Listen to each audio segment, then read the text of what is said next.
So what about the others? Rajwal has responded that he knows Kotlin already.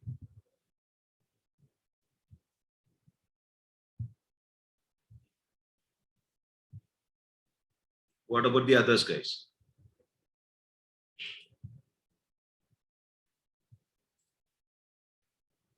Okay, no issue, Santosh Kumar.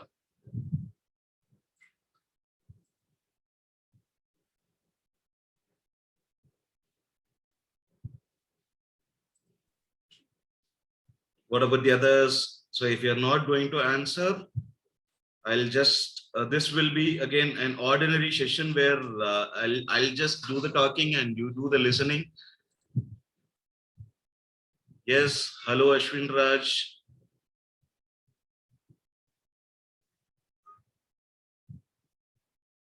Okay, Mahimai Raja, yes. Regarding Android, yes, no issues. Gajnan Raikar, thank you for your response. No issues. Considering the mixture of this crowd over here, I would like to yes, start off from the very basics of this Kotlin. We'll be understanding how Kotlin works as a programming language, and then we'll proceed on to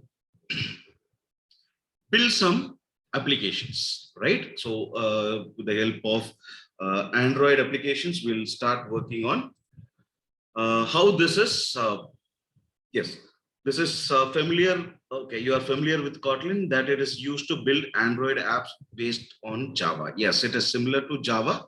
The syntax is almost similar to Java, and this is a slightly extended and simplified version like Java. And we will be studying this as a programming language, and followed by how this can be built, how this can be used to build a media player application by the end of this 2 days.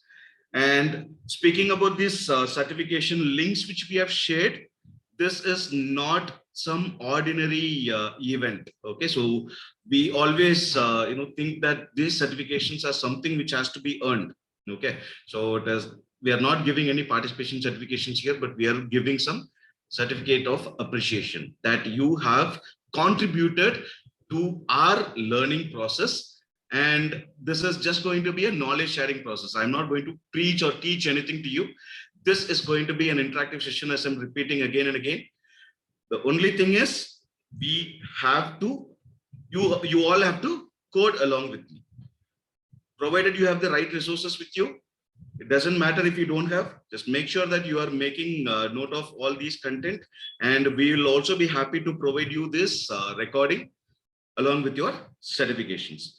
And this certification is not for your participation, but it is for your interaction and your your upskilling effort that you have taken today. So let us proceed. So to start off with, this is our introduction, who we are. So Unique Aksha, we are from Unique Aksha, and what are we doing? How are we different?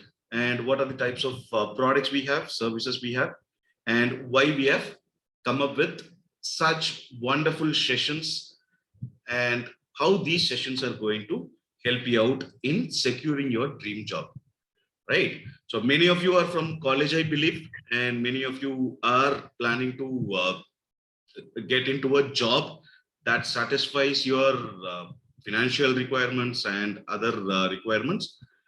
But I have to tell you this, this serious deficiency which we possess actually. The students who really want to get a dream, who really want to get placed, there is a gap in the skill level which the industry is expecting and what you are currently possessing with the curriculum which you are studying. I'm not blaming any universities, I'm not blaming any courses, but still, we are in this mission to cater the needs of number of industries, and these industries are expecting some unique talent, some skills which the students should possess before they are entering into a job,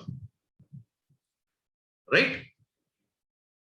When I did my engineering, it was completely different. Okay, so how was this different is the interviewers, the talent acquisition team will be verifying whether I know something from what I've studied. In this recent decade, this has completely changed in such a way that you are being tested for applying what you know, right? Telling an answer for a question is different from applying a concept and building a solution, building a process, deriving an algorithm, and delivering the solution. So all these are completely different.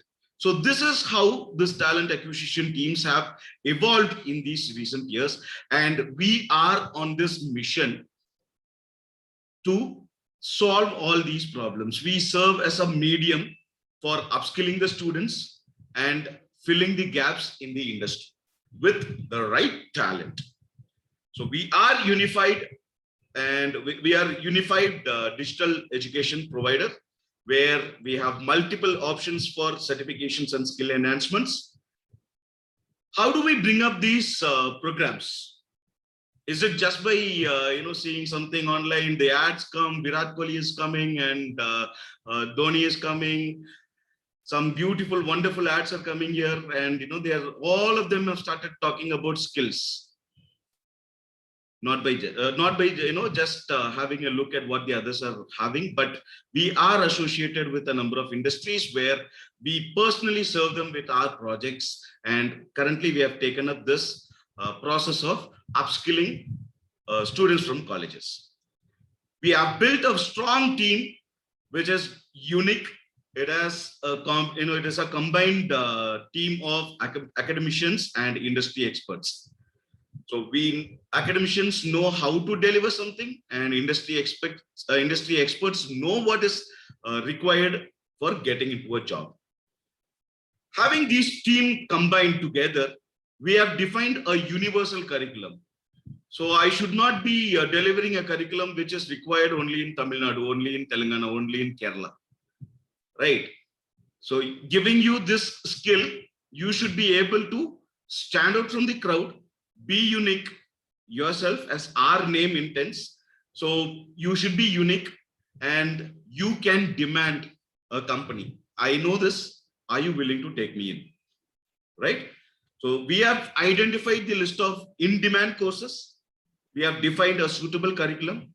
And this curriculum is not just another curriculum which you are coming across in your college days, in other places, some materials or so on.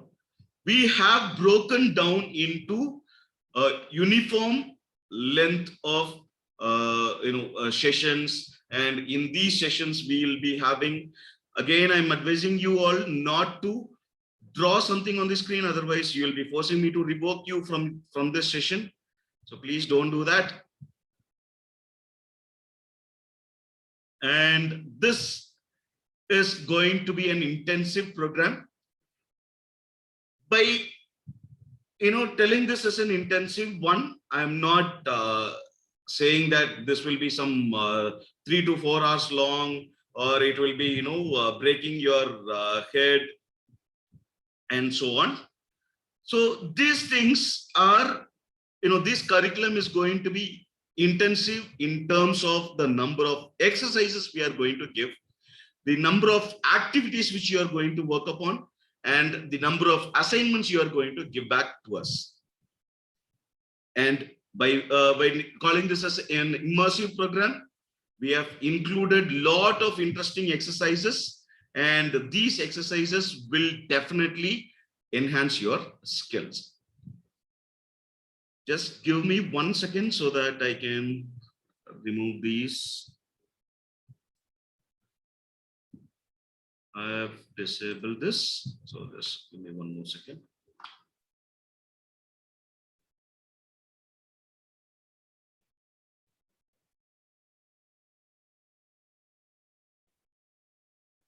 Meanwhile, guys, I request you not to draw anything on the screen, otherwise we will remove you out of the group. Yeah. So thank you for that warning. Group. Okay. Dhruv, can you also just remove this annotation? I'll check.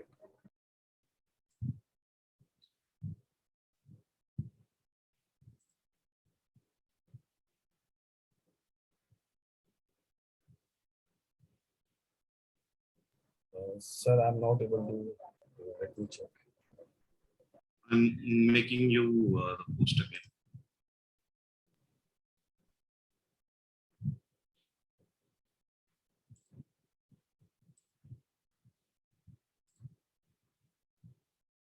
Right. So coming back to the session, sorry for that. And what I'm going to do here is tell you how this actually works, how our actual program is different from the others, right? So it has been broken down into Unison, and this is going to be an interactive session where you code along with me. I'm going to teach you some shortcuts, tips, tricks of any programming language, and every lesson has been broken down into its core element. So if you want to understand how something is going to function, so let's say, even in today's session, we'll be discussing some important things which you will not find something on the books, right? So this is how we have framed our curriculum, and the types of program which we offer are foundational programs and associate certification programs, professional certification programs, and the job ready programs. So the associate level certification programs and the job ready programs are more centric towards students of their final years. The foundational programs are for complete beginners, and the job ready programs are for the ones who really want their want them to be placed in a dream company in near future, right? So these are some crash course based programs where we intensively train these students to acquire a skill within a short span of time, and clear these some interviews with flying colors. What are the domains which we are offering in? We offer in wide range of domains. We are associated with a number of companies based on this, who are doing their projects based on machine learning, data science applications. And when it comes to programming, we have Python and Java. Similarly, for when it comes to full stack development, we have these four options: Mean, Learn, Java, and Python. When it comes to certifications, we have this AWS, Azure, and we have this Selenium testing in Java. So to say about this, quote, learn continually. There is always one more thing to learn. This is what we believe in. Learning never stops. So, and I personally believe in a motto where, if I'm giving you a fish, I'm feeding you for one day. But if I'm teaching you how to fish, I'm feeding you for a lifetime, right? So this is the motto which we personally believe in, and the session will be hosted. Will be hosted by me. This is Manoj Kumar. I am the director of products and curriculum at Unicaksha, and let us proceed into our platform. So what are we going to discuss about? We'll be discussing a lot of things about Android Studio, and this is going to be for tomorrow, setting up the environment, and we will be discussing about two independent environments on which we'll be coding. Today we'll be dealing with IntelliJ, and tomorrow we'll be dealing with Android Studio. And we are going to set up the environment. We are going to cover some foundations, and this is what we are going to discuss on today's session. So we'll be dealing with JetBrains.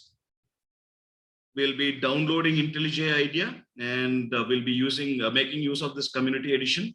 Why we are going with this? It is customizable, and it is delivers better performance than other platforms. As far as Kotlin is concerned, we have a lot of other editors or development environments for dealing with this, but still I prefer going ahead with IntelliJ IDEA, right? And speaking about Kotlin, We'll be discussing about the basic structure. We'll be discussing about the variables, control structures, functions of a program, and various structure. So what are the higher order functions which we can discuss about? So before moving in, Android is the most popular operating system in the world. It is on more devices than the number of computers with Windows, iOS, and Mac OS combined. Isn't that interesting to know? Isn't that, good to know? So all of us possess a mobile phone, right? And these mobile phones are prevalent these days, especially during this pandemic. Even a child has a mobile phone in its hand. Thanks to this COVID-19, which has made us sit inside our homes, virtually connect with each other, and we have got a number of benefits out of it, right? Be it colleges, be it despite the entertainment efforts which we were enjoying, not having those, but we got a lot of time to spend with our family. Isn't that great? So this Android, it has become a core element of our home with multiple devices. So I remember a time where only my father had a phone in my home, right? So everyone had to borrow his phone for making calls. And today, everyone is almost having two or three phones, one for business, one for personal, at least 2-3 numbers, with high internet connectivity. I used to, pay for 1 GB of internet for a month, and today 3 GB is not sufficient for a day. Times evolve, right? So let me just, we spoke about the architecture, how this media player app is going to be. There is going to be a front end, which we'll be building, not today, but tomorrow early in the session. And we have defined this, the front end, which is going to be displayed to the user, and how this is supposed to be work. So when it comes to media, it can be of any type, right? So it can be an image, it can be a video, it can be an audio, it can be a GIF file. So based on which type of service which we are trying to extract from this application, we'll be building an application to display that. And finally, we'll start building the app. So let's start our session. So speaking about this is our website. So www.unicaksha.com. And we are not confined to some sessions on Kotlin or Android or AWS. We have tons of other courses. You can always go into our platform or on www.unicaksha.com, where you can identify what you are, how you are planning your career to be. And based on that, you can select out any program, enroll into it, make use of these wonderful programs.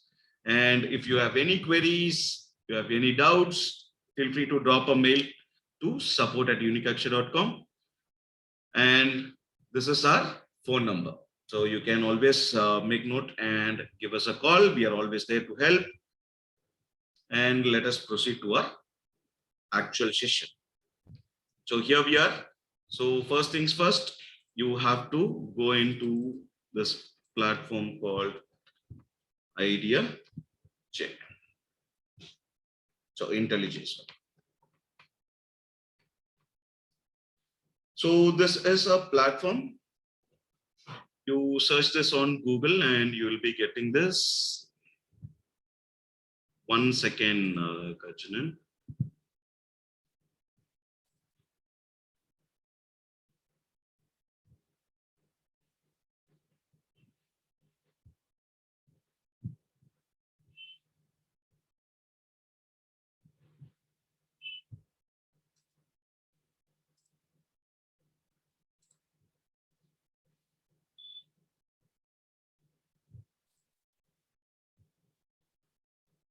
I'm pausing my screen share for a second. Just hold on.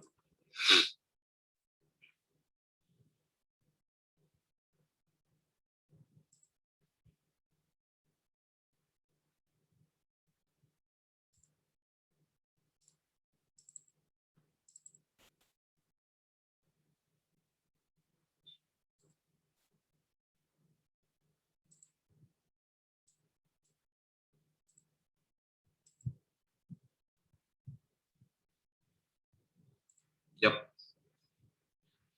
So I'm to those who want to create some, problems, who want to highlight this, please don't do that, because you are wasting my time as well as the others' time. Yep. So back to the session.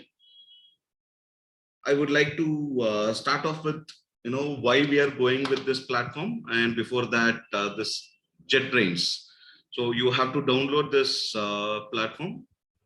We are going into this, and inside this download, you have two options, where one is Ultimate and the other is Community.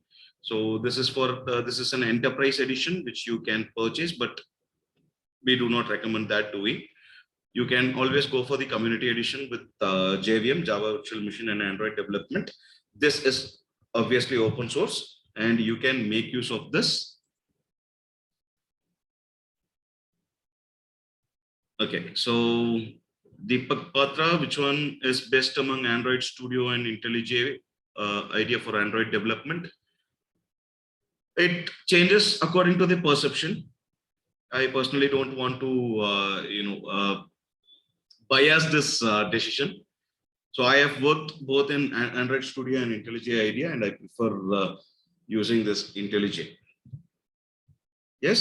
So once you are done with this, both, once you have sufficient experience with both these platforms, your perception may be different, right? So all you have to do is you have to download this button, and this will be taking you to I'm pausing this. I already have this.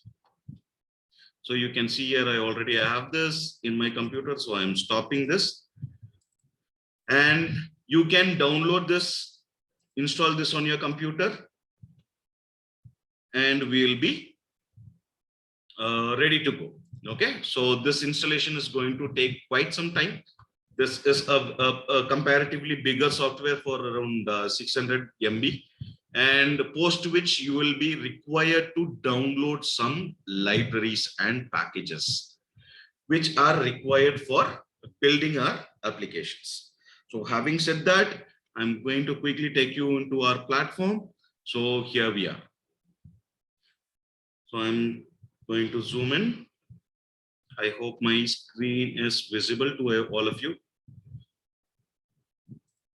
So there will be some good number of updates, good number of packages, libraries, which are available by default, and IdeaJ comes with the Kotlin built-in. So you do not have to load these components separately, and it is comparatively easier than Android Studio to process, to work with, which almost gives you the same list of options, just like the others, right? And it is going to be much faster than the Android Studio platform. So now speaking about Kotlin, why we have specifically selected this Kotlin for this session for building a media app? Why can't we go with so Mehrun, you should be downloading this community. So not only for this software, whenever you are focusing on any application which is going to be on open source, if you want to test it out without paying, make sure that you are downloading the community edition. So most community editions are almost having the same list of operations, provisions, and functionalities, but the real-time support won't be there. Yes, you're not adjusting with Eclipse Mahime Raja. You can also use Eclipse for building this application. So not a problem. It is just another package which you can install, and you can right away start working on that. You're welcome, Mahime. Thank you. So now coming back to this Kotlin, why this Kotlin is so important, or can't a media player app built on Android, or even there are no code development for application building, right? So building on no code environments would be much easier, right or not?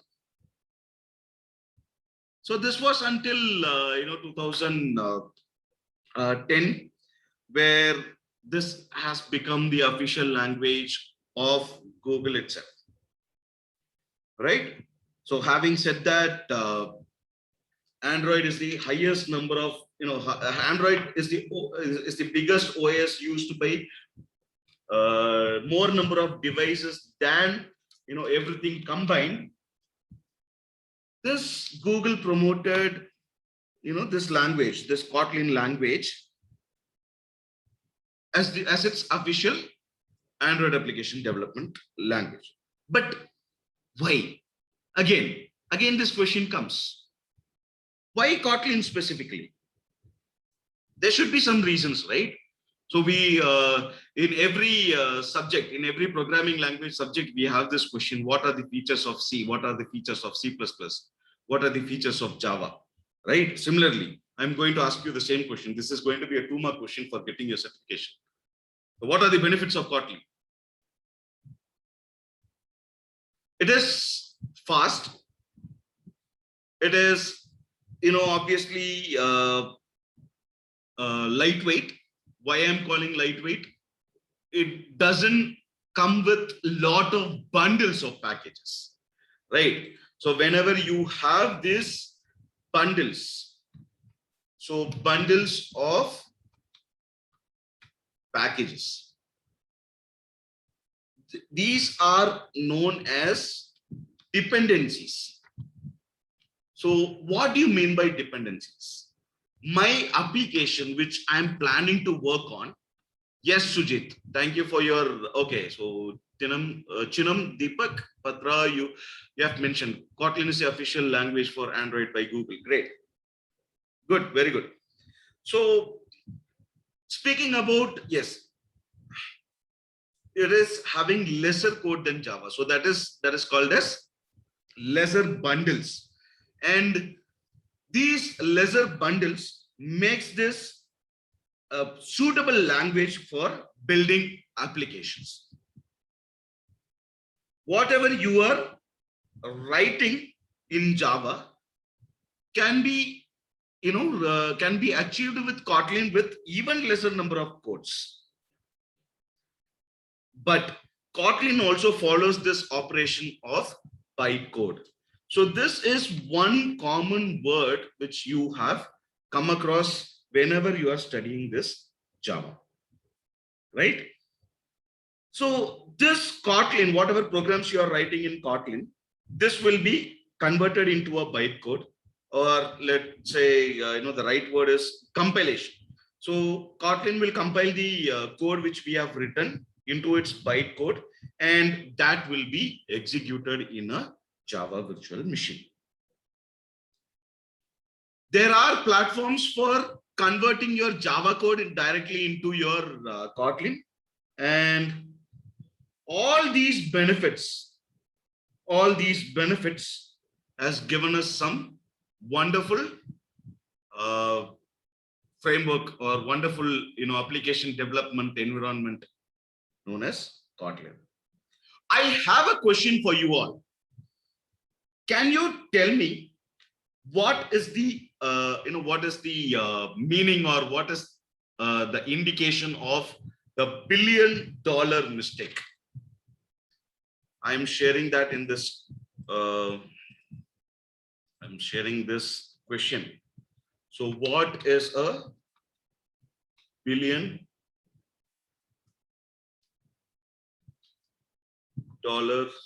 mistake?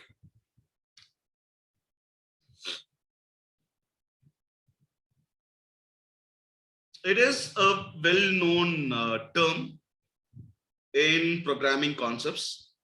And what is that? It is also good to know by yourself. I'm not going to give you this answer.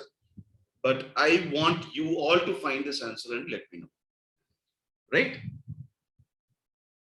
So these are some important, things which you have to.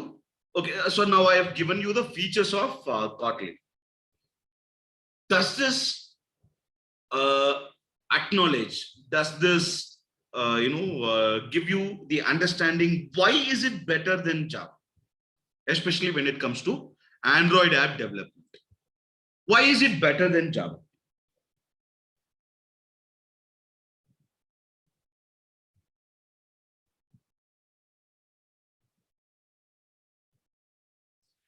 We have already come up with the answers like, it is having lesser code in Java. Great, Deepak. So, invention of null. So that is known as the $1 billion mistake. Thank you, Deepak. So now coming back to this question. So why is it considered to be better than Java?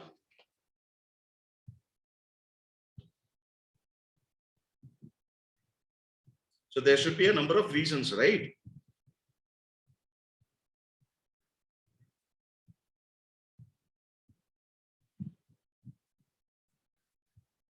So to answer, to elaborate Deepak Patra's answer, invention of null.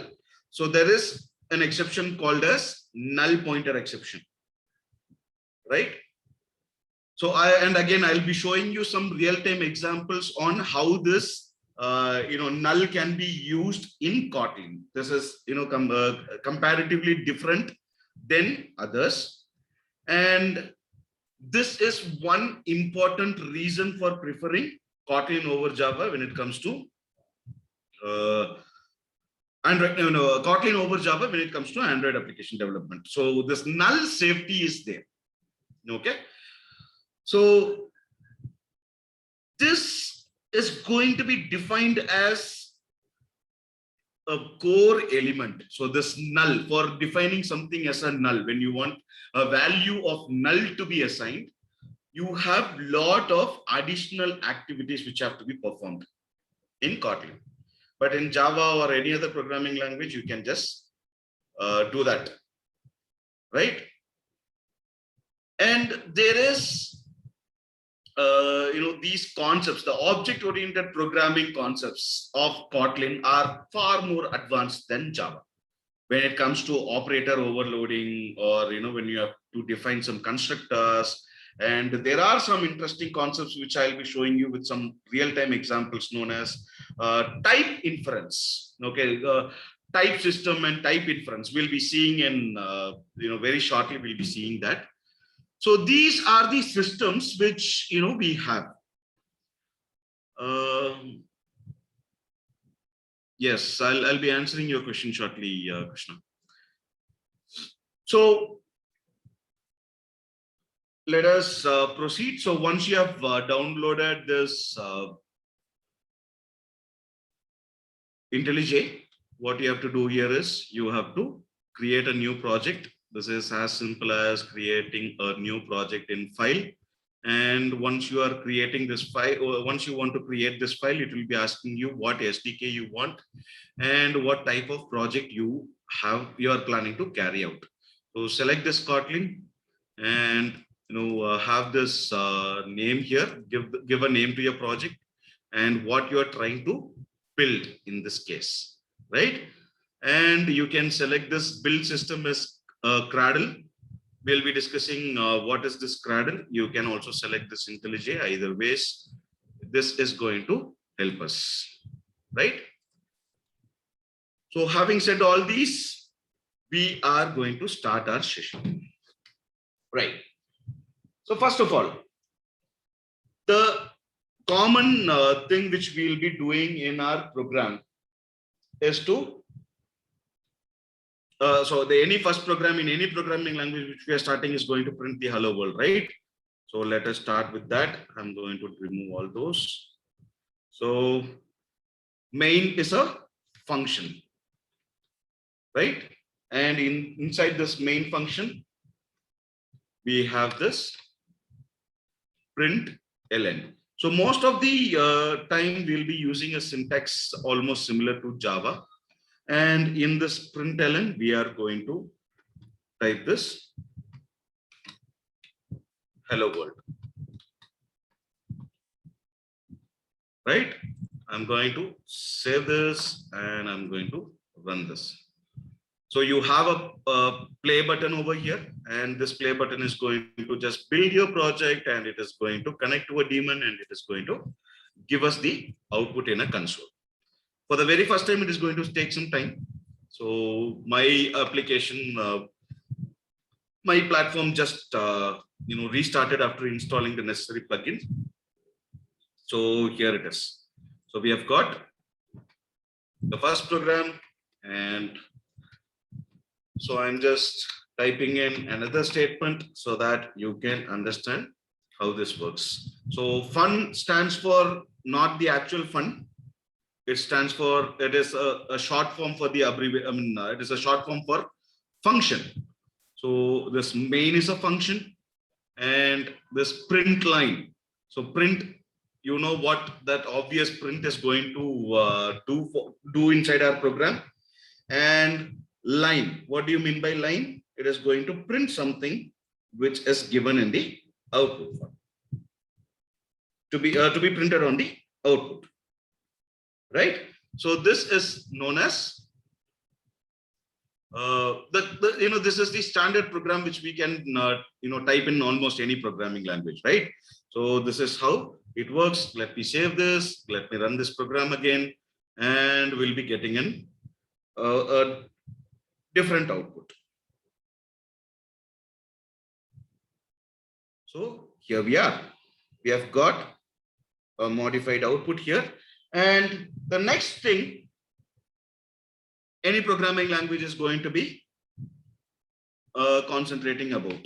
So I'm just going to give this a few lines gap where I'll be discussing in the comments. So on what we are going to type in.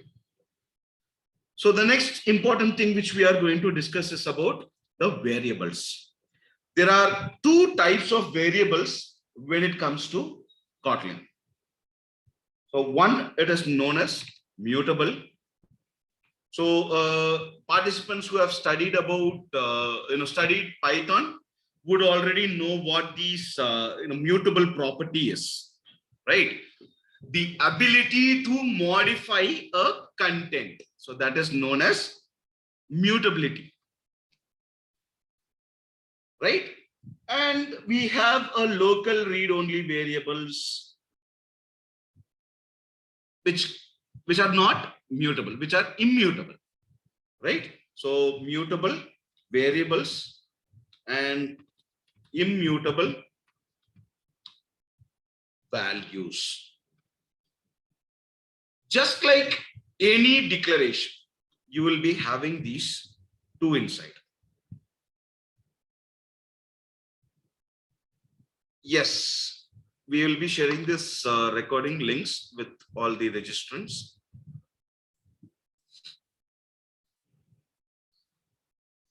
So coming back to this topic again, this is, these are the two important variable formats which we have in Kotlin. And what you can do next is we are going to define a few variables. So let us start. Inside my main function, I'm going to declare a value. So let me show you how this value is supposed to work. Let me define a variable named variable as a name, and this name is going to have some values. In order to define a value, I should be mentioning what type it is going to store inside. And this is going to be a string. Is this always the case?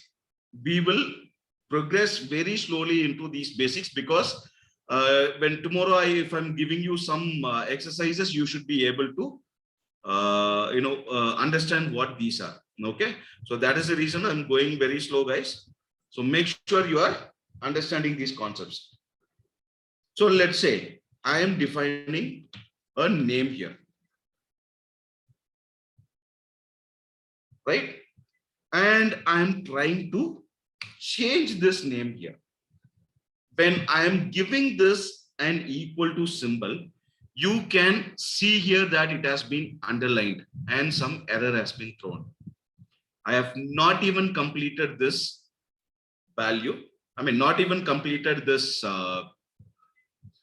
statement, this instruction, but it is already telling me that there is a potential error which I'm trying to do.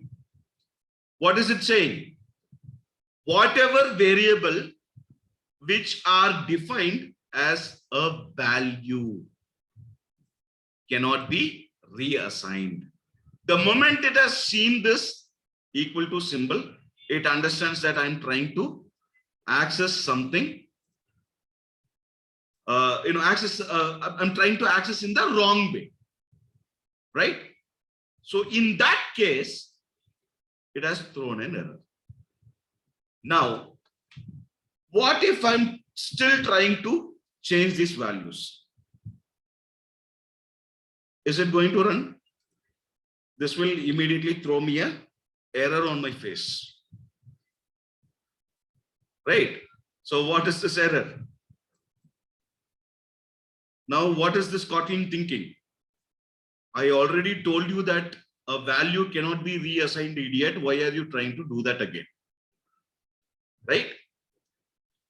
But this case is different when I'm declaring this as a variable with a mutable characteristic. Right? As a when mutability is provided with the term var, what is it telling me?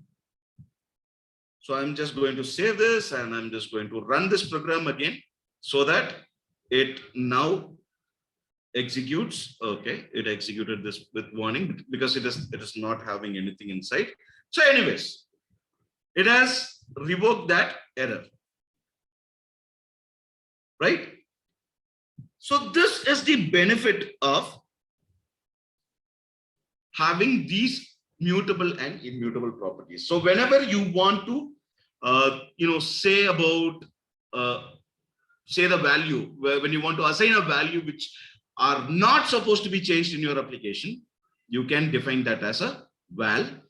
And if you are going to reuse that a number of times, you are not specific about one value, and you are just you are just going to change the values whenever you want, you can go ahead with the var. Now, speaking about this null, I told you, right? There is this special characteristic where I'm going to define this as null. So what is going to happen? Again, it has thrown me an error. So what is this saying? It is giving me two options. So I'll show you how this actually runs. This will be throwing us an error because I told you that this cannot be defined. Null cannot be defined as a value of a non-null type string. This is completely wrong. Okay. So why is it wrong? Because Kotlin has been programmed to consider this as a wrong declaration. But can we write a program even without a null? Null is one important property which we'll be using everywhere, right? So whenever we cannot assign some values. So whenever we cannot assign some values, what we'll be doing, we'll be assigning that as a null. And in that case, you have to include a question mark over here. So you can see here, the moment I added this question mark, it has become executable, right? So this is the benefit of having this Kotlin, and this concept is called as this Kotlin is having a type system known as the nullable type system. Okay, so this is going to be somewhat unique. This is unlike what we have seen in any other programming languages, and we will be discussing about a few more examples with a few more concepts, right? So now we are going to see about some control structures. So what these control structures are going to do? What is the functionality of a control structure? Right. So what is the functionality of a control structure? Why is it so important?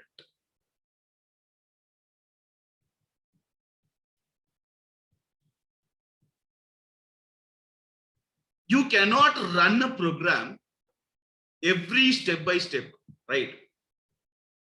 So, there is a first line, there is a second line, there is a third line. You cannot run these programs in the line by line fashion.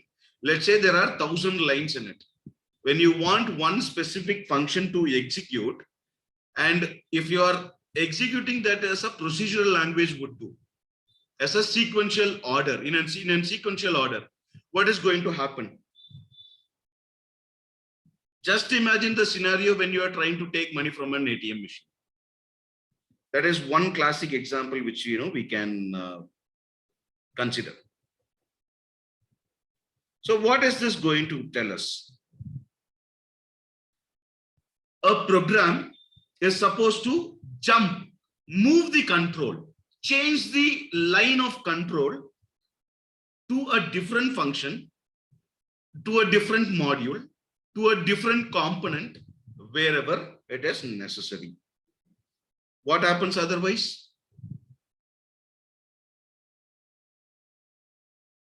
This program is going to take a whole lot of time to complete its execution and give us a particular service. When we don't want that to happen, what are we going to do is we are going to include a lot of control structures in it, right? So for that, I'm going to include a few more lines of code into it. So let's say I am declaring some name which is equal to, let's say, Unikaksha, right? So now you can see here, I'm just going to remove this, don't worry. So I have defined a name here with Unikaksha.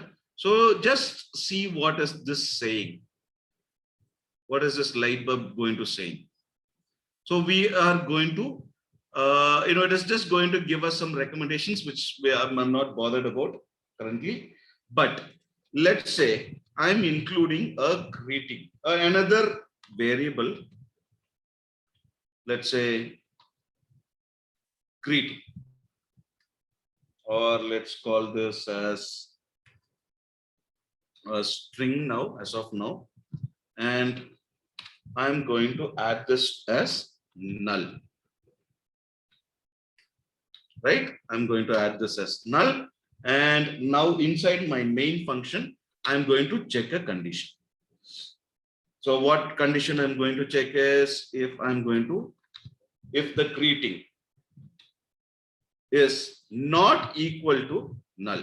So what is the meaning of not equal to? As we obviously know, we are just checking a condition if that is equal to null or not. If that is not equal to null, I am printing the line as greeting itself. Otherwise, I am printing the name.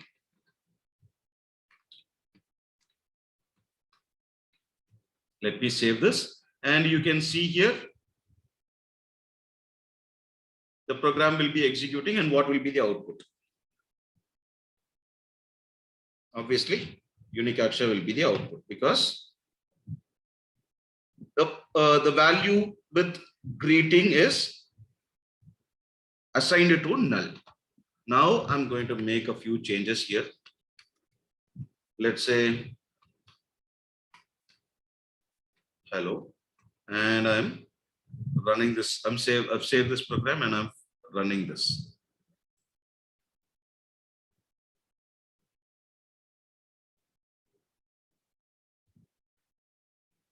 So what is happening here?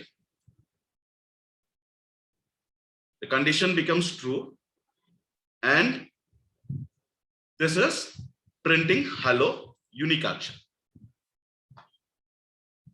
right? So what is going to happen here? It has checked the condition. It decided whether this statement is supposed to be executed or not. And if it is not required,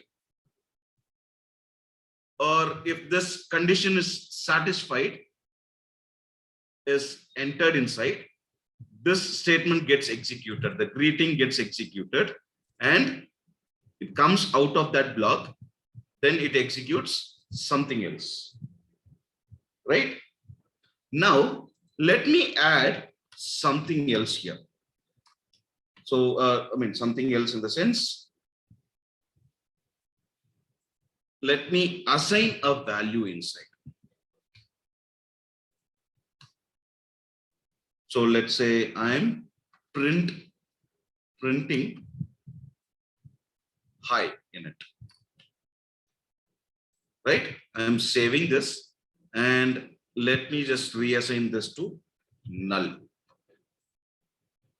I'm saving this and I'm running this. So what should be the output of this program now?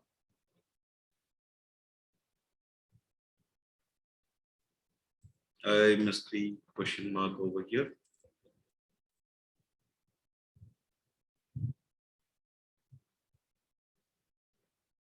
So it is hi Unicaksha. What is it? How is this code different now? So it has decided to perform a check, and based on the satisfaction of these conditions, a specific statement has got executed. Not all the statements are executed because we are running this program with the help of a control structure.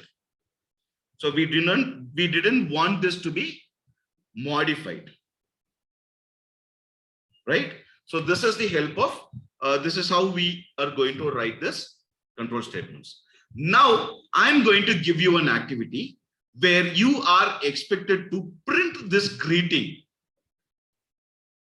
in such a way that, let's say, if the time is less than 12, assuming that this is a 24-hour clock, if the time is less than 12, so what you are going to do here is you are going to print the greeting as good morning. If it is above 12 and less than let's say 6, you are going to print it as, if it is less than 3, if it is greater than 12 and less than 15, you are going to print that as good afternoon. And if it is after that 3 to 6 or 3 to 7, you are going to print the greeting as good evening. And if it is beyond 8, you are going to print as good night. Can you include all these conditions and try it out? Try on an example on your own, right? Without referring the internet. The logic is pretty simple.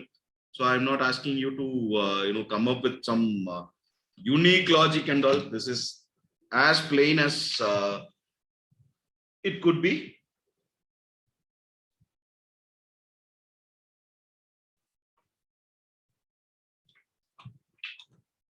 Right? So we are sending the reminder there again. So if you want to get a certificate, make sure that you are participating in this event. You are completing these as some exercises which we are giving. You are interacting with me until the end of the session, and finally you can get your certification, right? So having said that, let us proceed. The next concept which we are going to discuss is known as when. The logic is pretty similar to a switch case, but the functionality is much better than any other programming language.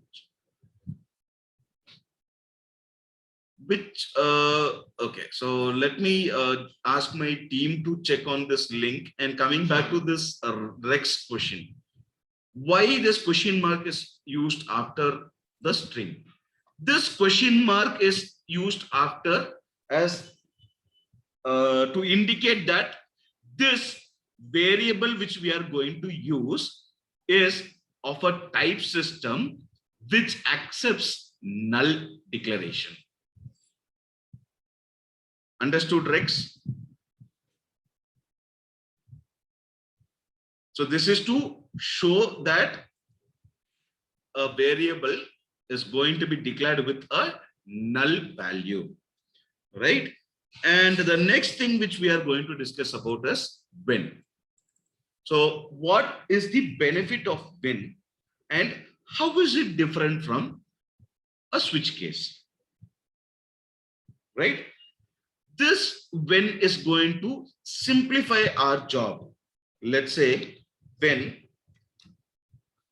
greeting is null. So what is the meaning of that? So I'm going to check a condition, and when that condition is true, so make sure that you are using this arrow symbol. So arrow symbol means there is a hyphen followed by a greater than symbol without any spaces. Okay, so you have this symbol assigned here, and I'm going to decide what is going to happen. So println, I'm going to print hi inside my message. And similarly, if this is not the case, I'm going to print ln greeting as it is. And outside this, I'm going to print the name. Or let's, print the name itself. I'm saving this and I'm running this program.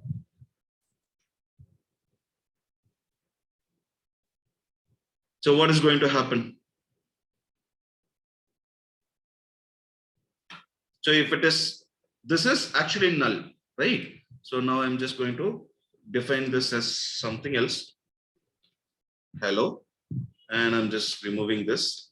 I'm saving this program and I'm running this program again. So now how does when gets activated? When is also used to check some different scenarios here, right? So what do you mean by a scenario? Can be of anything, and based on satisfaction of one scenario, what we can do here is this when can determine which control structure is going to be executed, right? When is also used for assigning some values to these variables, right?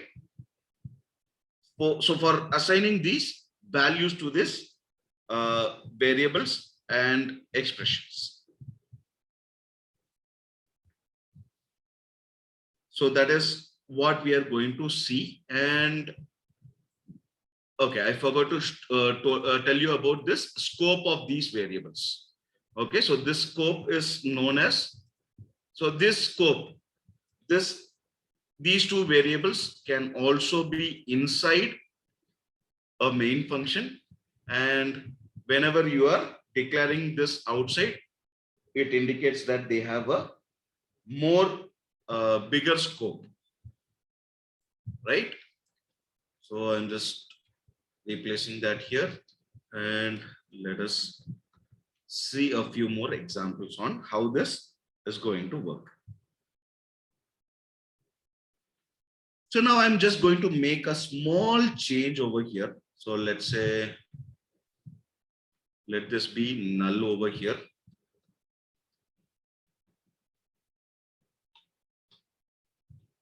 And I'm making some changes inside this main function where greeting is equal to, let's call this as hello. And now if we are executing this, if I'm saving this and if I'm running this, so what is going to happen?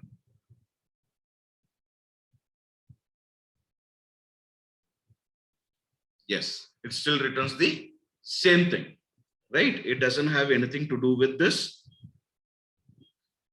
because the value of null has been changed. So you can see here how the scope is different, right or not? So the scope is completely different in this case, and we'll be discussing. So let us proceed how this can be used for declaring some values. So let us say I'm going to revoke this and I'm going to write another simple statement, a one-line statement.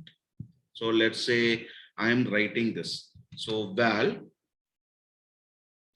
So let's say greeting to. Okay, so let's say, greeting is going to be displayed, and the greeting displayed is going to be equal to if condition if the above greeting is null, is not equal to null. So what is the meaning of this? I have written a statement: if greeting is not equal to null, I am going to declare a statement. So greeting else hi. So I have written a one-line expression, and if I'm saving this and if I'm running this, so what is going to be different? Greet. Okay, so I have to include that as well.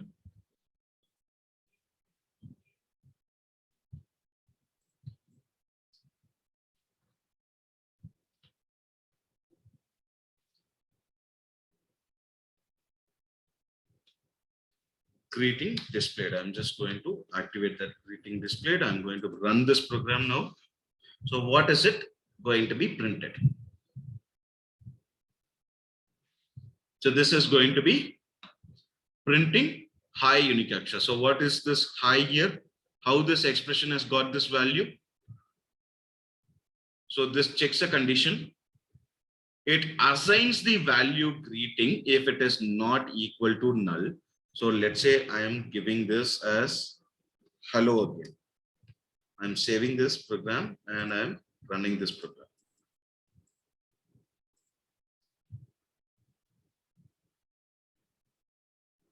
So what is this going to return? So if greeting is equal to, if it is not equal to null, what is the meaning of this? The value assigned in greeting is supposed to be assigned to this greeting displayed. Otherwise, I has to be assigned. Understood? This is a one-line statement which I have written here. Now, how do you write the same thing with the help of when? So again, this is going to be different. So let's say I am including a when here, and this when greeting, based on the value of greeting, I'm going to make some changes here. So if it is null, I'm going to have high inside, or if it is, let's say else, if it is something else, I'm just going to let this as a greeting itself. Right? So if I'm saving this and if I'm running this program, we will all obviously getting the same response. So this is how when can be used. The keyword when can be used to assign some values to this variables. Isn't this interesting? Isn't this different? So this is known as whenever you are, let's say you are getting some response from a user, whenever you are trying to access an application. So based on your application, let's say, what type of services you would be getting if you are trying to access with the help of a guest account. What are the types of services which you are going to get if you are an authorized account, if you are trying to log in with an authorized account? So how is this going to be activated? How this services are going to be differentiated? So for these understandings, it is always easier for us to use this when, and especially in expressions. Now, the next thing which we are going to use here is, so far we have learned about if, else, and when as the control structures. The next things which we are going to discuss is about a function. So what do you mean by a function? So main is a function, right? So what are the benefits of functions? What are the benefits of functions, guys? Sir, can we put another control structure after the arrow under null or else? Yes, we can. This is going to get some more complex in the future. So, just I'm taking it nice and slow so that all of us will understand the concepts. Okay. So we actually can. So we can bring in any number of control statements here. So just like we did. And based on that, we can. This is just to indicate that a process is going to happen in case of this, right? So in a case, in a switch case, you can do something again and again, right? So yes. So Parishit Kumar, thank you for your response. If some particular action is to be repeated again and again in a program, functions are useful in that case. Yes. So what do you mean by a function? Why are functions very important? Okay, so you're welcome, Deepak, and Parikshit, you are right, exactly right. So what is the necessity of a function? So it is always, yes, when you want to have something recursively executed, you will be writing that inside a function. But functions have a better usage than this. Heard about the concept called write once and run anywhere. WORA. This concept is called as WORA. Yes. So write once and run anywhere. This is specifically beneficial in terms of Java, right? So what are the benefits of these functions? You can write once, export it, import it in someplace else, and you can run it as it is, right? So now I'm just going to have some important functions inside, and some basic functions. So let me just let me just come in and type some functions. Let me clean this out, and let's say I'm just going to declare this function. Let's say I'm going to display greeting. All functions should be, other than the main function, all functions should be having this return type, right? So we will be specific about the return types. Let us consider this as string return type. And now all functions will either carry out a function, carry out an operation within this function itself, or it will be returning something. So in this case, I'm going to return hello function. And now I'm going to have my main function here. So let's say I'm going to have my main function. Now, how many of you have got this question?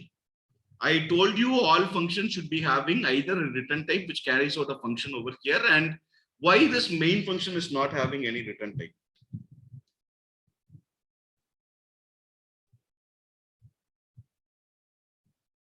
Println, let's say I'm printing hello world, and let's print ln again, and this time let me call this function which I'm using.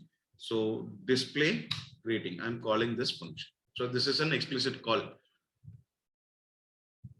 So this is a calling function, this is a called function. So this call, this is the function call from the main function, and whatever this main function is calling, the call function will get executed upon getting called. So now if I'm running this, so what is it going to be returned? So hello world will get executed and hello function will get executed. Now, okay, does it return void? Nothing. Okay, because a string is declared. Okay, Suchit, Tamim. Okay, so you attempted. I appreciate you both for your attempts.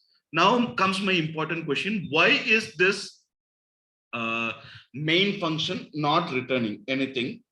Is because this indicates that main function indicates that it is of the type unit.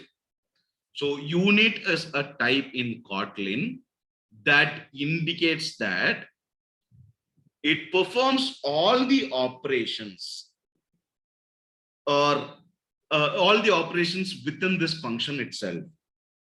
Or unit indicates that there is an absence of any useful type which is actually returned. Got my point? So this is going to return which cannot be used of any type. Okay.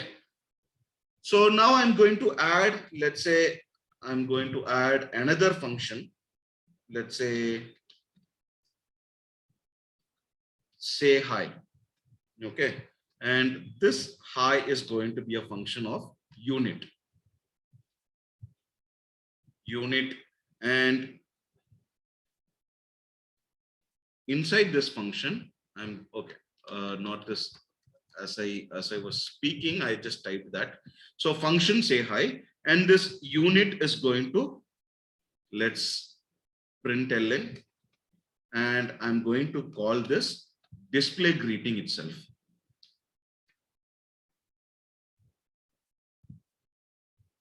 Display greeting function itself, right? So there is a typo. So I've called this display greeting function, right? Now I'm saving this, and I'm going to generate a call for say hi. Now, if I'm running this program, what is supposed to happen? Hello world will be printed, and say hi will, hello function will be printed, and this Kotlin unit is getting printed, because I am saying this as a, I'm also calling this as a function here, right? So you can explicitly call like this, and this is going to return us some different scenarios, different inputs.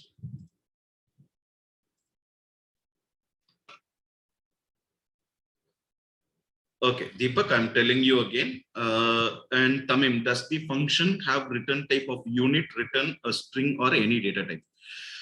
Whenever something is absent, right?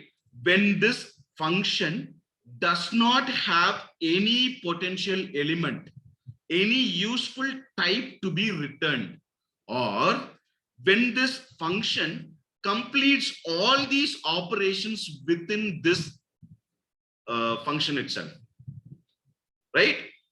In that case, we'll be using this unit here. In this case, say hi is a function where there is an absence of any useful type. That means it doesn't have anything to be printed. And what happens? That is why it has been explicitly mentioned that it is of the type unit, right? So we have mentioned this. Now, main function also carries out all the operation. Any operation inside this program commences here and completes there itself, right or not? And that is the reason that main function do not have any return type. Now, speaking about these functions, we should also speak about some arguments and parameters. Am I right? So how does this parameter, how these parameters are obtained and how they are printed? So that is the next thing which we are going to discuss about. These concepts are known as type inference, right? So you can simply, instead of calling this, so I'm just going to simplify the operations here.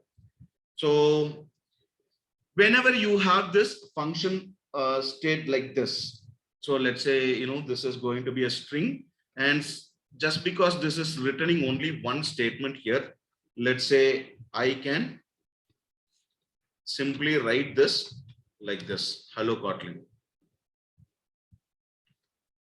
Okay, so I'm saving this, and if I'm running this, I'll be getting the same output. There won't be any change in this case. So this is called as type inference. Or in an even simpler way, you can write like this. So this is known as type inference. I'm saving this, and if I'm running this program, I'll be getting almost the same response because it is not having anything in specific to this particular any other operations to be carried out inside this function, right? So that is the benefit here. And now it is time for us to discuss about this parameters. When do we use a parameter? As mentioned already, you can have a function called for a number of types, right? But I want this function to be executed for different values, and in that case, I'll be using a parameter. So how do I use this parameter over here? So let me just remove this, and let's call this function say hi, and inside this say hi, I'm going to send this name, and this name is of the type string. So for every name which I'm getting, I will be creating a message. So let's say I'm creating a message which is equal to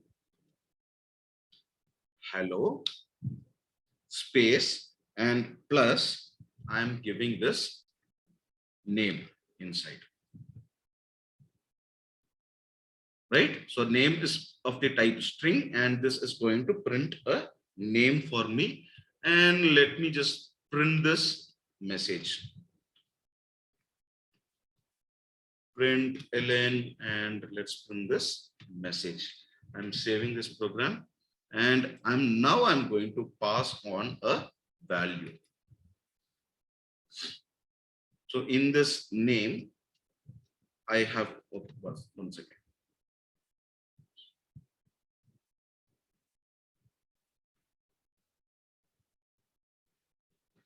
So in this name, I'm going to pass on some values.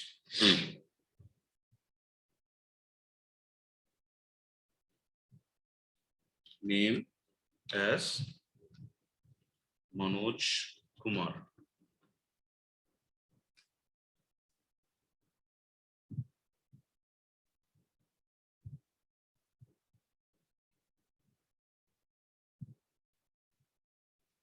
What's happening here?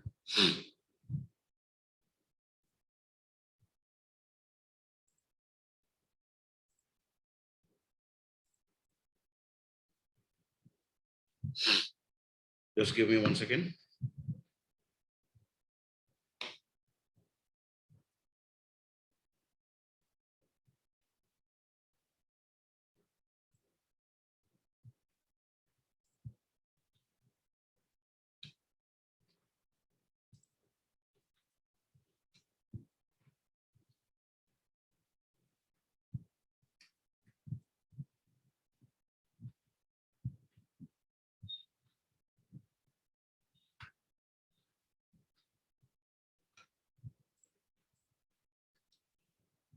Say hi again and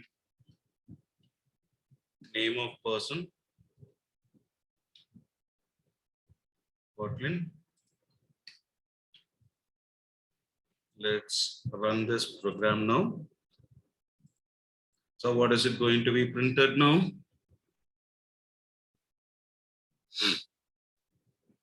So it is going to print hello world here, hello Manoj Kumar, which is my name, and hello Kotlin. So it has passed on the values accordingly, right? Now I'm going to simplify this message. I do not want this to be printed like this. What I can simply do here is I can copy this and I can paste this here. I'm commenting this out and I'm commenting this statement out. So if I'm running this, we'll be getting a different output. So you can see here, we have got the same output here, right? So if you can use, again, a different element like this. So since only this function, contains only one statement inside, there is another way of doing it. So let's say, I'm not using this here. Instead of using this as an argument, what I can simply call here is I can use a dollar symbol, and in that dollar symbol, I can call this name of person. This is a syntax of JavaScript. Whenever you want to use this is actually JSX. Anyone heard of JSX? Is it needed to specify the type of parameter? Tamim, I'm coming to your answer. Okay, so this JSX, this is used in ECMAScript and React, where we have this concept called, whenever we want some values of this JavaScript to be utilized inside a JSX element, we use this dollar symbol, but we'll, in case of JSX, we'll be using some curly braces, but in Kotlin, we do not have to use this curly braces, and we can simply use like this. Okay. So these are some ways of doing it. If I'm saving this and if I'm running this again, we'll be getting the same response here.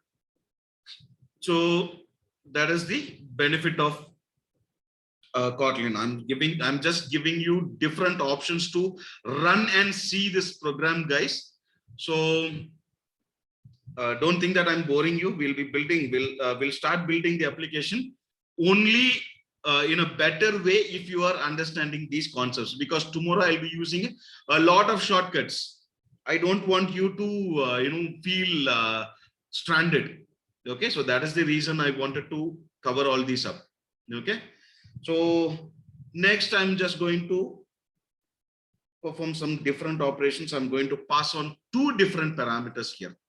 So let's say I'm passing on the value as greeting, which is again a string, right? And I'm going to pass on this item to name of the person as string, and which is equal to, just like the previous example, I'm removing this, I'm giving an equal to symbol, and I'm printing ln, and in this I'm going to make use of dollar symbol, greeting, and another dollar symbol, because that is a different characteristic name of person I'm going to use. Right now I'm going to pass on these values here. So let's call this as greeting here, which is equal to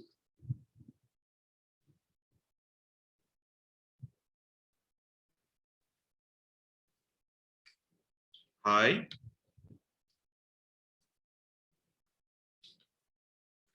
and I'm going to have another greeting here. Greeting is equal to hello.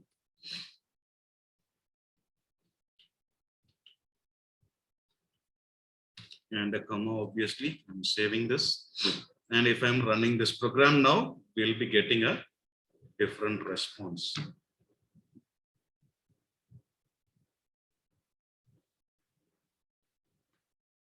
So we have got this, hi Manoj Kumar and hello Kotlin. So what is the use of sending these values and printing it there? This is just to show you how differently these functions can be written. Okay, so these are the functions which are referred in this Kotlin. They are known as some free functions which can be defined outside and independent of any class. They can be different, they can be written in different methods. They can be called within the class and outside the class and so on, right? And with this is what we are going to see more often tomorrow. Now the next concept which I would like to progress through is about arrays and maps. Okay, so these are some collection data types which is extremely important to understand, because without collections you are progressing nowhere. This is equally important, because only after knowing collections better you will be knowing about data structures and optimizing these things much better. Okay, so let's say I'm just removing all this and I'm declaring a val. Let's call this as things used, and I'm going to declare this as an array. So array of, so what is this array going to be? This array is going to be a collection of elements, and all these collection of elements are going to be quoted within different quotes. So let's say I'm having this Unikaksha, and let's say what is this discussion we are having Kotlin, and let's say we are having a certificate for this program, certification program, this is, and so on. So when these things are going to be accessed, so I have used, I've declared something as a collection. So all these are collectively held together. Now, how do I make use of individual elements from this? So print ln is going to give us, let's say I'm calling this prints use. Let's comment this out for a while. I'll be getting to this statement in a while. So let's say I'm running this. So what is this going to return?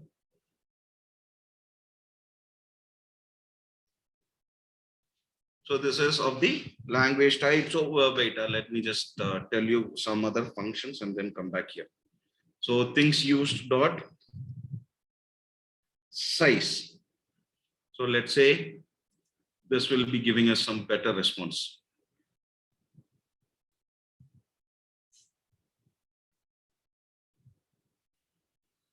So what is the size of this? How many elements are inside? Now let's say I'm declaring something else. I'm declaring my name here. I'm saving this and I'm running this program now. So what should be the size of our array now? So size obviously is going to be 4. Now let's say I'm printing println, I'm going to use things used, and I'm going to access something with the help of indexing. So if I'm saving this and if I'm printing this, what is going to be written? So 4 and unique aksha. What is the first element here? Unique aksha is the first element, and obviously that is going to be written. So just like any other programming language, the index of Kotlin starts with 0. If I'm running index 1, what is it going to be written? So Kotlin is going to be written, right? Now let me tell you another interesting function over here. So let's say I'm printing ln, and inside that things used dot get of 0. What is this going to return?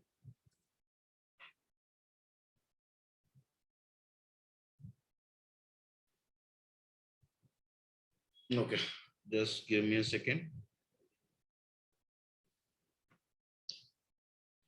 Not this brackets, I'm sorry. So what is this get of 0 going to do?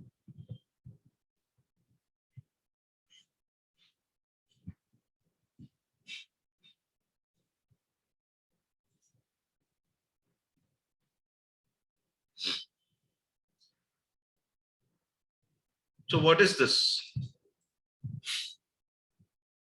Get, let's say I'm declaring 4. 4 is not there. That's why I'm using 4.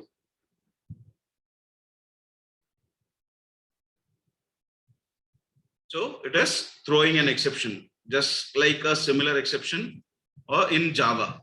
So array out of bound exceptions. Now I'm declaring 3 here. So 0, 1, 2, 3, my name is supposed to be displayed.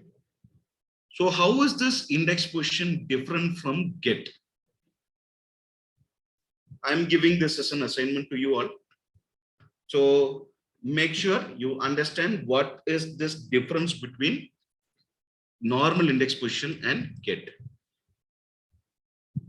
Both these things may seem similar, but still, you should be able to understand how this internally differentiates from each other. Next, I'm going to include a for loop now. So how this for loop is going to work? Let's say for, there are 2 different for inside this function. So for everything in things used, what is the meaning of this? For every element available inside the things used, what I'm going to do? I'm going to print this thing, right? So now let me just remove these 3. I'm saving this, and if I'm running this,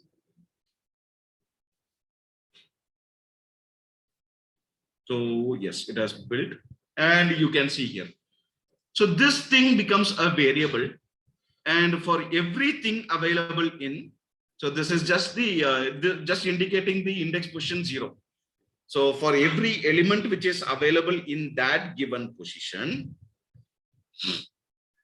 in this array, I'm going to print everything. So that is one interesting concept, and there is another way of doing it. So how do we do that? Have you heard of this for each?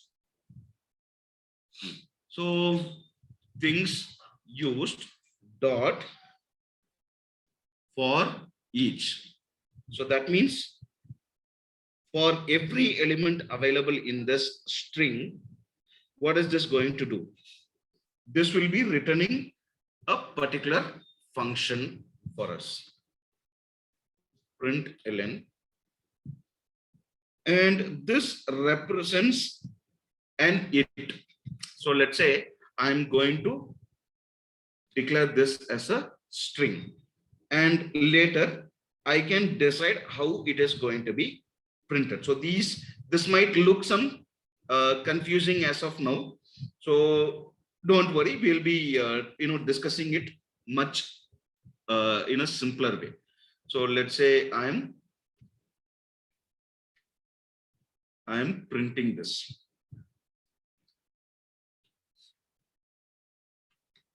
So if I'm saving this and if I'm printing this,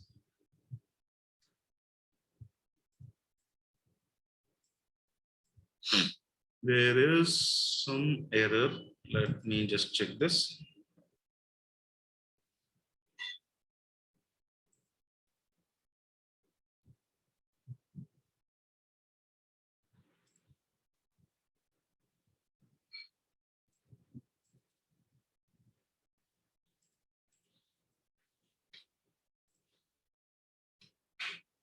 No.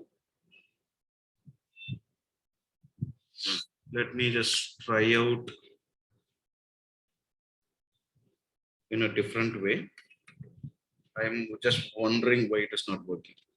You can also use an arrow symbol here. So this is going to, I guess this is going to resolve the error. Let me just check it.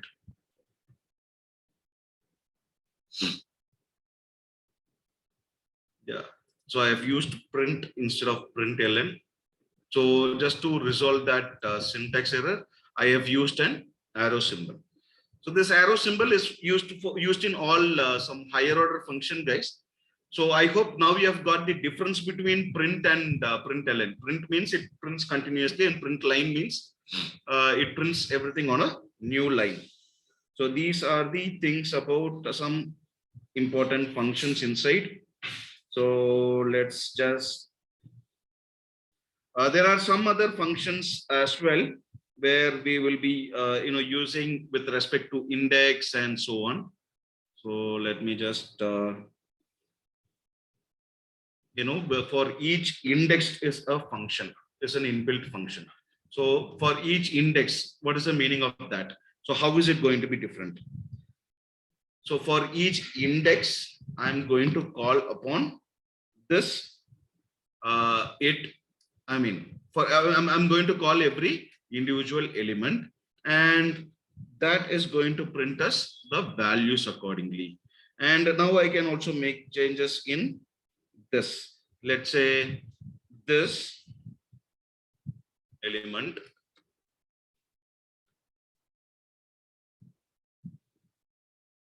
so I'm going to use this as a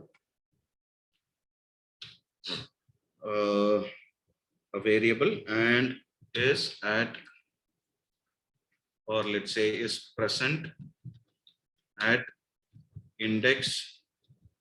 Now I'm going to use this index again. Index. So if I'm saving this and if I'm running this.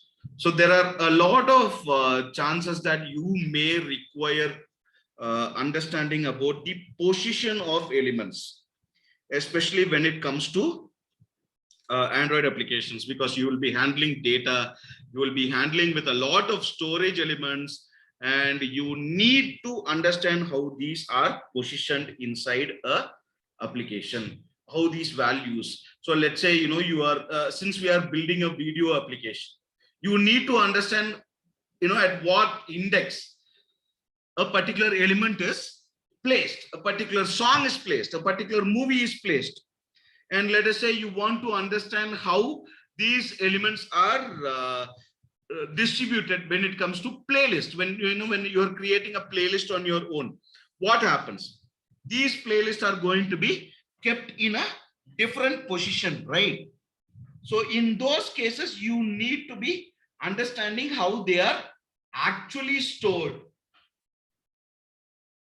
And it is pretty much easy if you know the index positions also, right? So that is the reason we are coming up with this index position.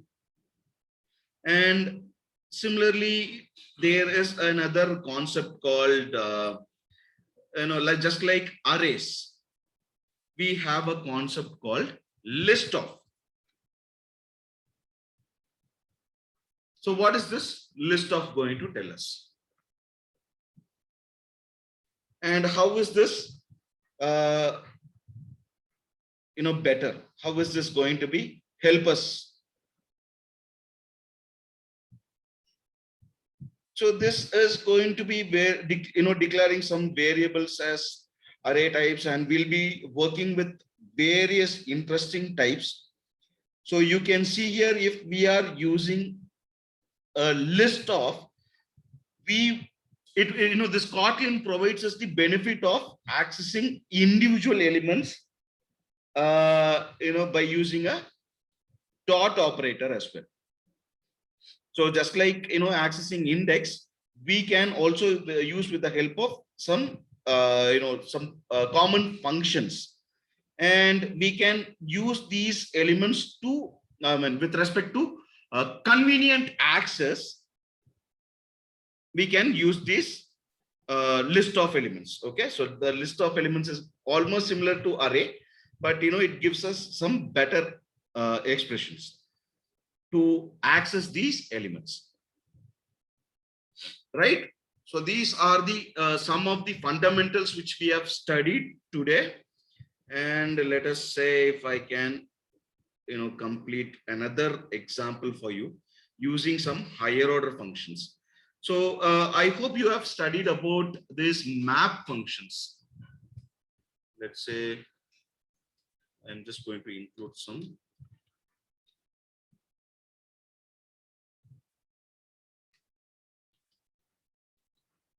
higher order functions.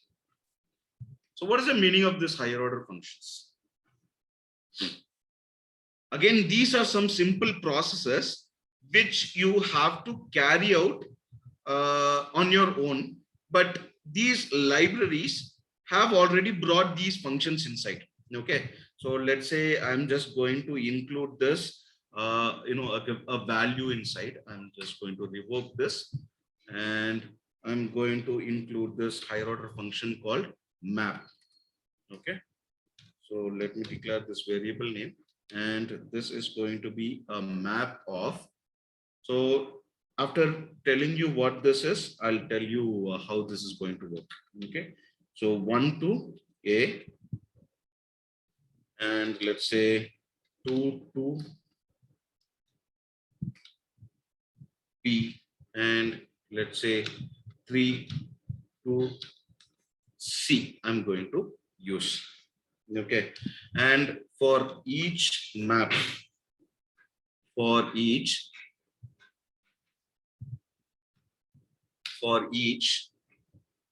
key and value, I'm going to use a arrow operator to print. So what I'm trying to do here, so in case of list, so let's just keep this as array. I'll be okay. Let me just come back with this question shortly. I mean, answer shortly. So this, as far as this map is concerned, what am I trying to tell you here is, so let's say for every key and value, I'm going to print something. So print line, I'm going to have this key and value.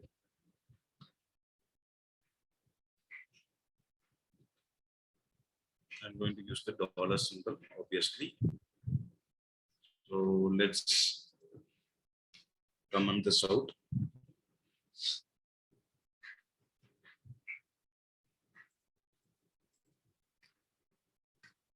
I'll come back to this list shortly, guys.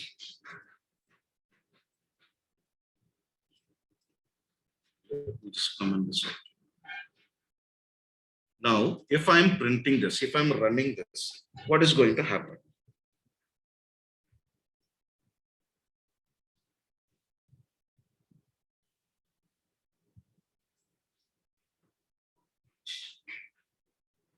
Just give me 1 second.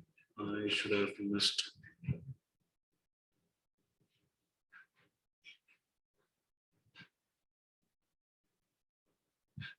Map for each key, comma, value.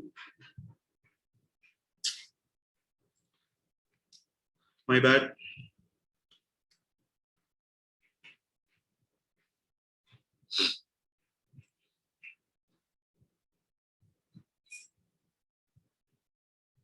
This is almost similar to accessing the index, but it is more easier with respect to handling some specific keys. Okay, so you have this dictionary type of data structure inside.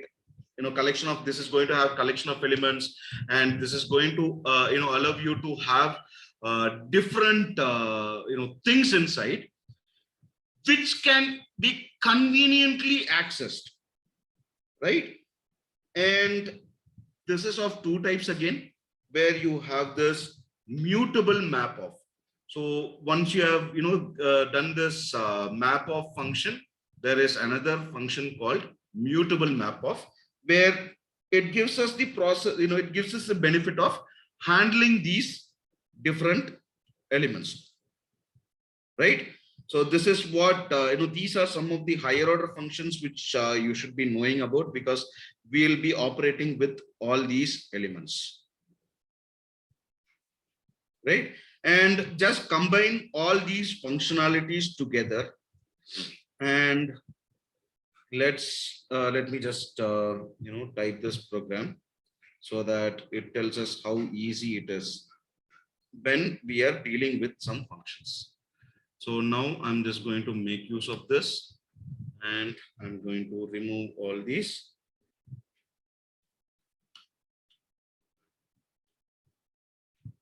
So let's say there is a function, say hi, in which greeting is going to be there, and excuse me, and instead of this name of person, and let's bring in a lot of statements inside. So I'm just going to cut this, put this in brackets, remove this equal to, and okay, so let me just make this more complex. So for every name of person, so let's say I'm going to have for each inside. So for each element which I'm going to print, let me just call a function. So let's say thing, which is equivalent to print ln, and in that I'm going to print the message. So let's say I'm printing this message as, let's call this as greeting and name of person. So let me just remove this. And my friend Manjit is here. So let me give him a wish as well. So Manjit and Manoj Kumar is there. So now it is time for us to call the function. And how do we call this function? So now we have defined this list now, and I'm going to call this function by passing the entire list. So let's say hi is going to be there, and greeting is going to be there. And since we have reached the end of this session, so let's say bye to everyone. Right? So let's call this things used as, this is going to be passed here. And you can see here there are two functions where I'm passing this list here, and this list is going to be not enough. Okay, let me just.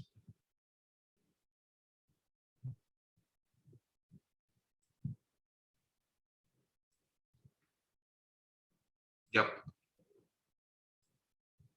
So if I'm running this, so what is it going to be returned? String was expected. String is supposed to be passed, right?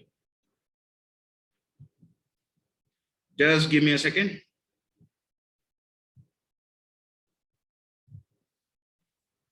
List of things are being passed.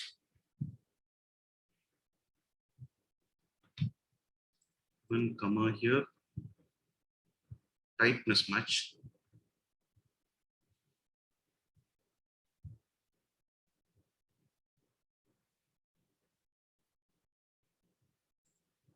Okay. I forgot this. So we are supposed to make this a list of strings. Yes. When I'm running this program, we are going to say bye to everyone. So by Unikaksha, this is, yeah, by, just give me 1 second. This is going to, this is going to say to everyone, but this has got as a list of everything, which is not supposed to happen.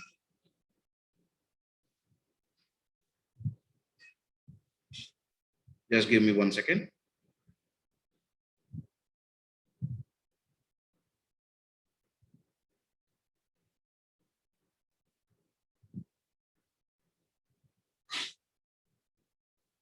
So instead of giving in individual elements, what I can simply do is,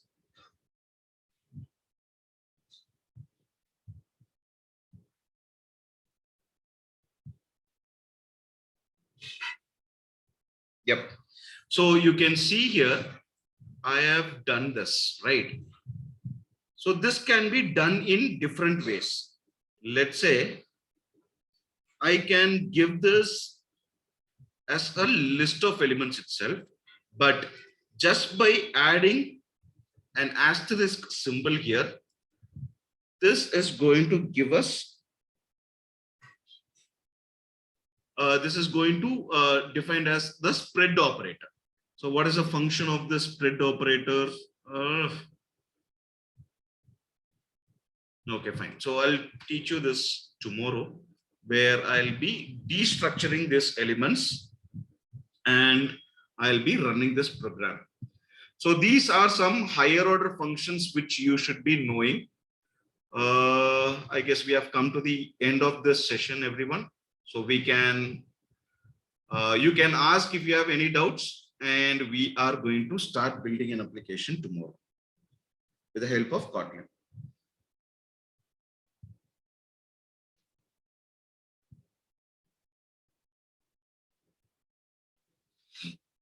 We can simply add this element here. So where arc, yeah, we can achieve this with this asterisk now.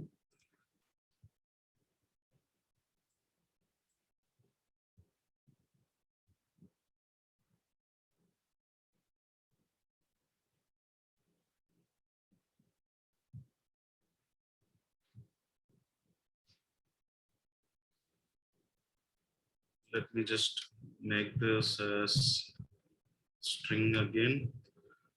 Let me save this and let me try running this. Okay.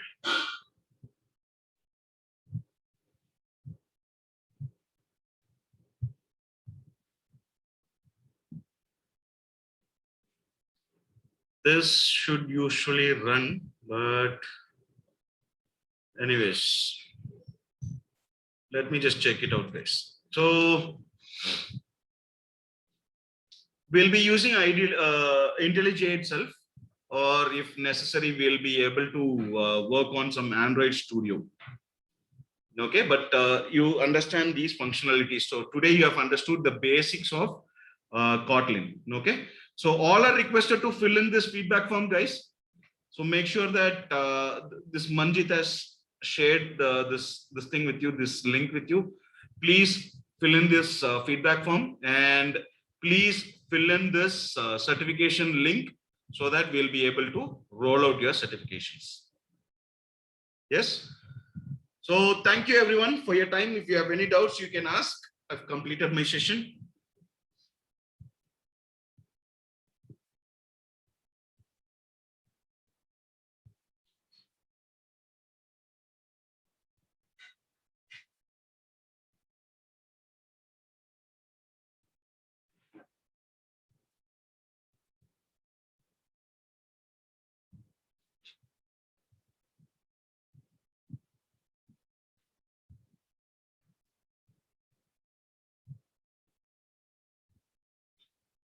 So otherwise we'll wind up.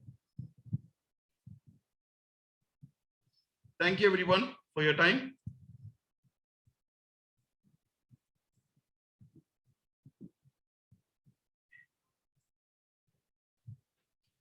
So again, I'm showing you, our website link, the email IDs and mobile number. If you want, you can make a note of it.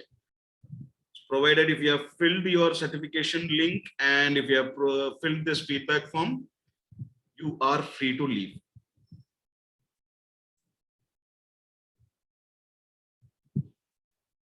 So React, okay, I believe you are asking about React Native. Everyone has its pros and cons. So if you are good in Java, I recommend you to learn about Kotlin. And if you are good in React Native would be more or less having the same terminologies like components, modules, and the other things. And Flutter is again something independent which you can study and deploy. So no issues if you are facing any trouble with the certification links. We'll share that tomorrow. So hope that you will be participating tomorrow as well. Yep. Thank you. Thank you everyone for your wonderful time. And yes, good night. Yep. Bye.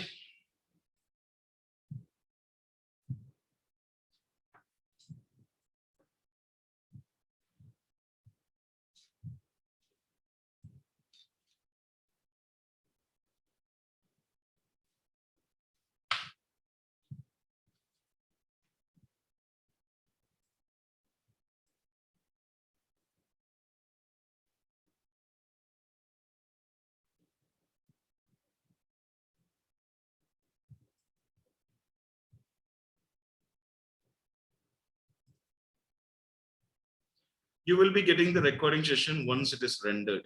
Okay. So thank you, team.